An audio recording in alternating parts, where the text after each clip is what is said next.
जब भी कोई ग्रह सूर्य के अंडर में रहता है, यानी सूर्य के पास में जब भी कोई रहता है, तो वह ग्रह जो है कभी वक्री होता ही नहीं है। और जैसे जैसे वह सूर्य से दूर होता जाता है, अभी मैं कुंडली के माध्यम से आपको समझाने वाली हूँ कि आप ये कैसे जान सकते हैं कि कोई भी ग्रह वक्री कब होता है। और ये एक सिंपल सी विधि है और ये बेसिक नॉलेज है किसी भी ज्योतिषी के लिए। अगर आपको ज्योतिष सीखने में इंटरेस्ट है या फिर ज्योतिष आप सीख रहे हैं, तो ये बेसिक चीज़ें आपको पता होनी बहुत जरूरी है। तो जब भी हम वक्री ग्रह के बारे में बात करते हैं, तो हमेशा एक चीज़ कही गई है कि सूर्य जो है ग्रहों का राजा है, चंद्रमा ग्रहों की रानी है, और सूर्य के इर्द गिर्द ही जितने भी ग्रह है वह चक्कर लगाते हैं, अपनी अपनी परिधि में अपनी अपनी स्पीड के अनुसार वह चक्कर लगाते हैं। तो जितना सूर्य के नज़दीक है उतना वह जल्दी चक्कर पूरा करते हैं, और जितना सूर्य के दूर है, इसीलिए सैटर्न को कहा जाता है कि 30 साल उसको सूर्य का एक चक्कर पूरा करने में लग जाते हैं। तो अब आपको ये भी देखना है कि सूर्य से जो भी ग्रह है वह कहाँ पर है, उसी के अनुसार ये पता कर सकते हैं कि आखिर जो है आपका ग्रह वक्री है या नहीं। लगन हमेशा सूर्य से ही स्टार्ट होता है। तो जब सूर्य इधर इधर चलता है, तो जब वो 10वें भाव पर पहुंचता है, तो वहां पर सूर्य का जो प्रभाव होता है, क्योंकि उस समय 12 बजे का समय होता है, तो उस समय सूर्य अपने पूर्ण चेष्टा बल पर होता है। अर्थात वह सुबह मान लीजिए 6 बजे सूर्य उदय हुआ है, तो 6, फिर 6 के बाद 8, 8 के बाद 10 और 10 के बाद 12, तो यहाँ पे पूर्ण बली जो है सूर्य माना जाता है। और उसके बाद जब सूर्य उसके बाद आगे आगे 9वें भाव में, 8वें भाव में जब वो चलना शुरू करता है, तो धीरे धीरे कहीं ना कहीं फिर उसका चेष्टा बल कम होता जाता है, यानी उसकी जो चमक है, उसका जो तपस है, वह कम होनी शुरू हो जाती है।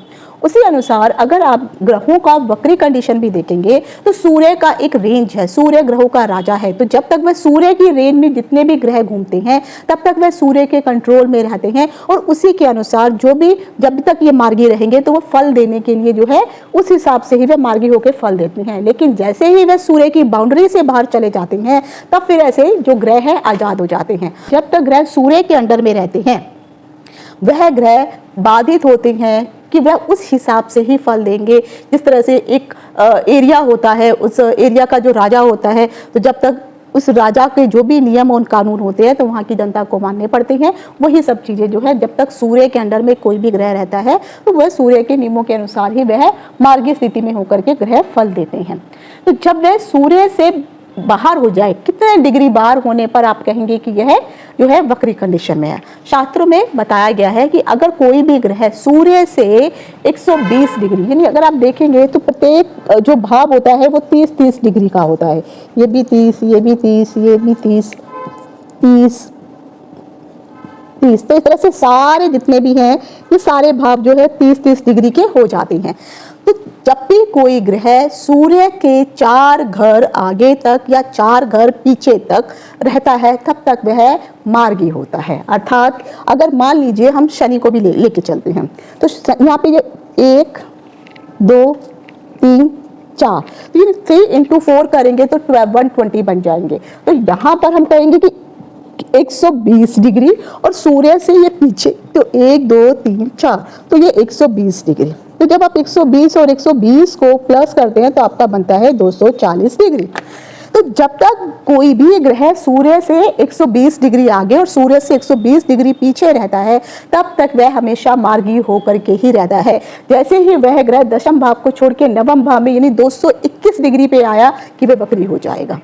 तो सूर्य की जो बाउंड्री है 120 डिग्री से लेकर के 240 डिग्री के बीच की, उसकी बाउंड्री के बीच में जितने भी ग्रह रहेंगे, राहु केतु को तो छोड़ दीजिए, बाकी जो भी 5 ग्रह हैं, जिसमें से आपका बुध है, शुक्र है, और उसके बाद मंगल है, गुरु है, और फिर सैटर्न है। तो ये जब इन डिग्रियों के बीच में रहते हैं, तो हमेशा यह मार्गी होकर के जो है चलते हैं। आपको बताऊंगी कि आखिर वक्र का मतलब होता क्या है। संस्कृत में देखा जाए तो वक्र का अर्थ होता है कुटिल, अर्थात घुमावदार, अर्थात सर्कल, एक तरह से छल कपट करने वाला, घुमावदार रास्तों पे चलने वाला, ऐसे ग्रहों को वक्री कहा जाता है। अंग्रेजी में इसको रेट्रोग्रेड नाम से पुकारा जाता है। इसका अर्थ होता है कि पीछे की ओर मुड़कर चलने वाला।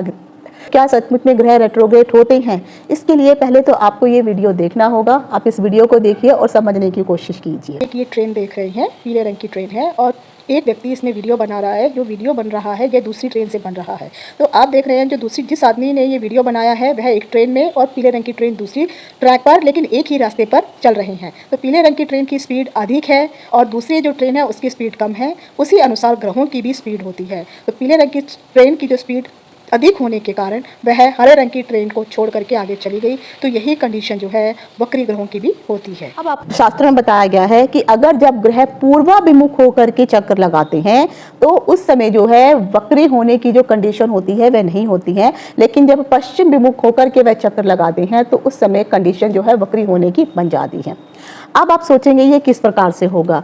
अगर मान लीजिए आपको अब ये बुध ग्रह है, ये बुध ग्रह भी अगर अपने जो भी इसकी परिधि है, इस परिधि में अगर यह चक्कर लगा रहा है और चक्कर लगाते लगाते, क्योंकि बुध सबसे नजदीक है और बुध जो है एक महीने में कम से कम जो है 27 या 28 दिन में जो है ये अपना एक चक्कर पूरा कर लेता है और ये बहुत जल्दी जब चक्कर पूरा करता है तो इनकी जो स्पीड होती है वो किलोमीटर में यानी सेकंड्स के हिसाब से लाखों किलोमीटर होती है। तो अगर कोई भी ग्रह इस हिसाब से अपनी ही परिधि में इस तरह से चक्कर लगा रहा है और वो भी स्पीड में, तो क्या आपको लगता है कि वो ग्रह जो है इस तरह से चक्कर लगा रहा है और फिर सडनली उतनी स्पीड में वो रुक जाएगा फिर वापस चलना शुरू कर देगा?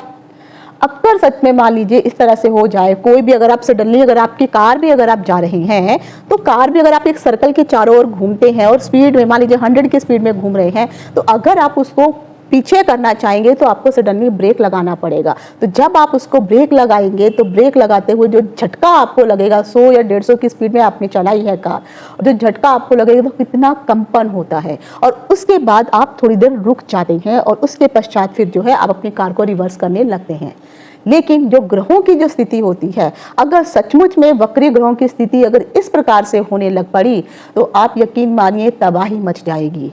पृथ्वी में जो है भूकंप आने शुरू हो जाएंगे और ये भूकंप इतने अधिक तेज होंगे, इतनी उल्टी दिशा में अचानक ही जो 5 ग्रह होते हैं, राहु केतु को छोड़ के और सूर्य चंद्रमा को छोड़ के बाकी के जो 5 ग्रह हैं, अगर क्योंकि ये सभी वक्री होते हैं और सभी अगर इतनी ही स्पीड से जो है ब्रेक लगा करके उल्टा चलना शुरू कर दे तो यकायक देखा जाए तो इनकी गति का जो इतनी स्पीड होती है और जब ये रुकेंगे तो तबाही ही तबाही हो जाती है, हो जाएगी। लेकिन असल में देखा जाए तो ऐसा होता नहीं है। एक अगर आप संपूर्ण वीडियो देखना चाहते हैं तो कनेक्टेड वीडियो का लिंक नीचे दिया गया है या फिर आप ज्योतिष अथवा ज्ञान सागर यूट्यूब चैनल में भी यह वीडियो देख सकते हैं। अगर आप अपनी कुंडली दिखवाना चाहते हैं तो दिए गए व्हाट्सएप नंबर पर मैसेज करके आप मुझसे अपॉइंटमेंट ले सकते हैं।